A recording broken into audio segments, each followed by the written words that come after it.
Let me begin by saying that these social media stories that we'll talk about employ pull marketing theory, a theory that really has never been economically possible in traditional mass media channels. Pull marketing is a term that is used to describe the fundamental shift that we're witnessing in business marketing activities. It's important first to define what you're using social media for. We work with some clients that are looking for new business from homeowners. Some of the nonprofit clients we work with are looking for increased financial support from new donors. A restaurant client specifically told us he was looking to improve his digital awareness, and reputation management is a popular desire. Obama used social media to gain support in his 2008 election campaign. Pepsi uses social media to precipitate its philanthropic giving efforts. And Best Buy uses it for a primary customer service and communication tool. Whatever your purpose, it's important that you have a clear definition of what you're looking to gain before you can actually measure whether your efforts are successful. If I were to define what social media is, my first answer would be that it is a powerful communication channel. And then I would add that it is an effective pull marketing tool for businesses to build relationships. And that's a pretty clear definition of what social media is. However, it's important to understand the new trend, how pull theory intersects with these emerging technologies to create a different kind of human experience. Zappos, the online shoe retailer, has experienced unprecedented growth in the past 2 years amidst all the economic struggles we are all facing. Their company culture is way different than most. They allow employees to spend as much time as they want on the social networks. Their customer service team conducts about 95% of their business online, and much of that customer service work is done in social networks. To many seasoned business owners, this may seem unacceptable, actually even bizarre. But even their CEO, Tony Tsai, shares his humor and his helpful stories on his Twitter account.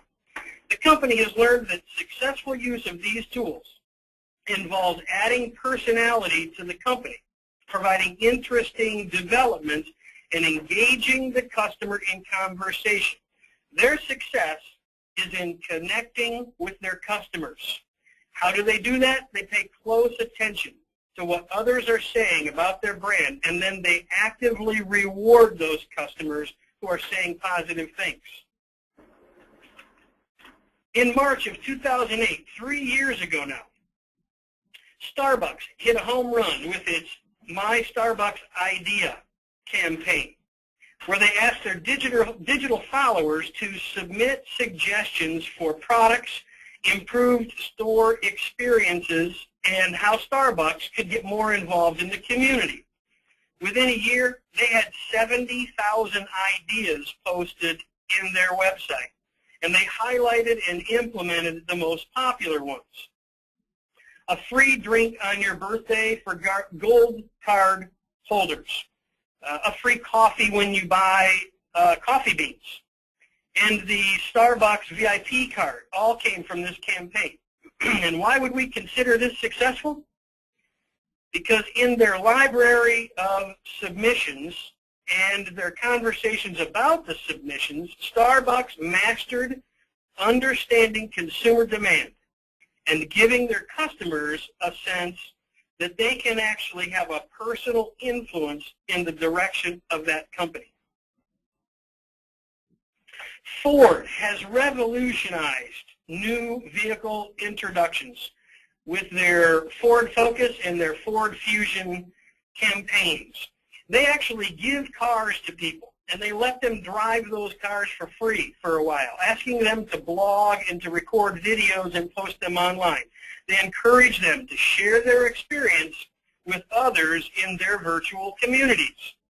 The name recognition and the initial sales results for those vehicles have been unprecedented. And beyond the dollars and cents, Ford has become recognized as a social participant that many find very attractive.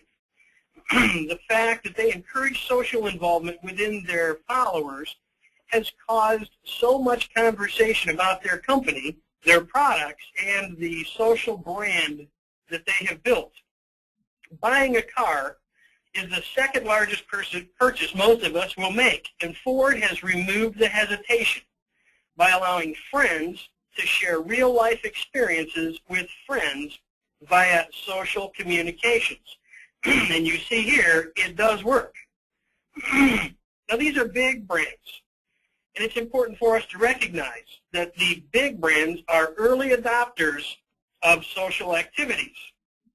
Many have established solid platforms to launch successful campaigns from. But what about the little guy? Here's a couple examples of small businesses who are also gaining success. We work with several home contractors, including several roofing companies. A roofing client of ours, Tim Leeper Roofing, looks to increase brand awareness and revenues from new sales using social media. Our content marketing efforts get comments daily from the community that we've built. Providing consistent, free, valuable information has positioned his company as a generous participant, an expert, and a trusted roofing provider.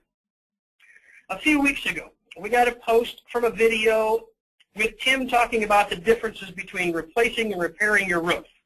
We received a comment from a man who complimented the article and simply said, "I have discovered a leak in my roof near the chimney." We replied appropriately to his comment with, "Thank you, Larry. We're always happy to help when you need us." Larry scheduled an appointment and ultimately had Tim do the roofing repair on his roof. And then he posted this note after the repair. Fellow from Tim Leeper Roofing just stopped to our house for a quote. Carol, my wife, said he was professional, quoted a 68% lower than the first quote we got on this repair. Based on this entire experience with Tim Leeper Roofing, we'll get this work done and definitely pass his name around.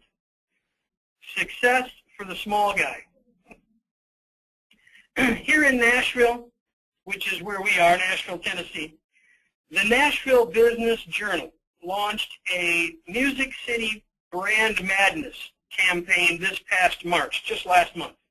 It listed popular brands, and it asked visitors to its website to vote for their favorite brand. Our local NFL team was pitted against the local NHL team, and as you see, with a total of 1,600 votes, the hockey players won by 16. Here's where the story involves social. Two local plumbing companies, Hiller and Lee, were battling for position. When we learned about the contest, Hiller was behind 32%. They were behind with 32% of the 383 current votes. We immediately engaged on behalf of our client, Hiller, with their social community, and we asked them to vote. And after 4 days, Hiller won that contest with 55% of the 10,500 votes. The follow-up article from Nashville Business Journal even states that Hiller was the standard to beat. Again, success for the small guy. One last great story. In 2010, Pepsi elected to no longer purchase multi-million-dollar advertising in the famed Super Bowl. Now consider their loss of 150 million plus people not seeing their very expensive TV ads.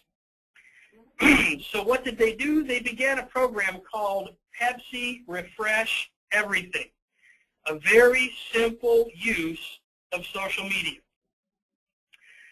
People submit an idea for a project that will improve or refresh anything that's on their mind. The participant begins to promote their idea within their social circles.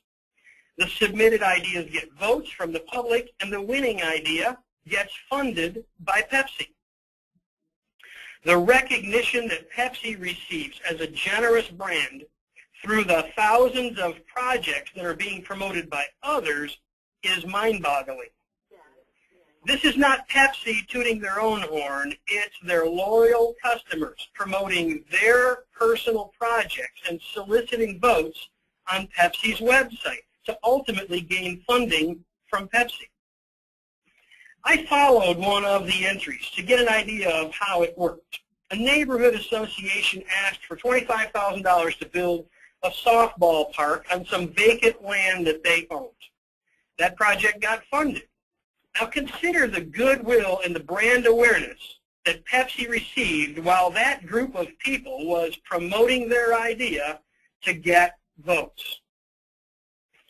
Let me reinforce with you as well that the millions of impressions that Pepsi will earn from that $25,000 each time one of the spectators looks at the scoreboard in that community ballpark is unprecedented. Probably a scoreboard that'll be there for 25 plus years. Sounds like a wise investment in social by Pepsi.